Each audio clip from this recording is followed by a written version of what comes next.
ગુજરાત રાજ્યમાં જુનાગઢની ધરતી ઉપરથી જન્મીને અદ્ભુત ભક્ત કવિ તરીકેનું જે બિરુદ ધરાવે છે એવા નરસૈયાએ બહુ સ્પષ્ટતાથી લખ્યું છે. નરસિંહ મહેતાએ એને કહ્યું કે ભક્તિ કરતા જો ભ્રષ્ટ કહેશો તો કરશું દામોદરની સેવા.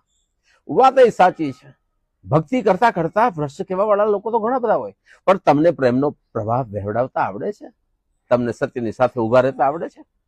આજના યુગમાં પણ હું આપને કહીશ, આ દેશમાં એક એવા સંત, જે સંત પોતાના શરીરના તમામ દુઃખોને વેઠી રહ્યા છે અને છતાંય વૃંદાવનવાસી પ્રેમાનંદજી પ્રેમનો પ્રભાવ વહેવડાવે છે.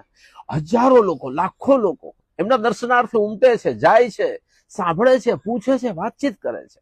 માત્ર પ્રેમનો પ્રવાહ વહેવડાવતા આજે પણ પ્રેમાનંદજી જાણે કે આપણને એમ લાગે કે નરસિંહ મહેતાના શબ્દોમાં જ કહે છે કે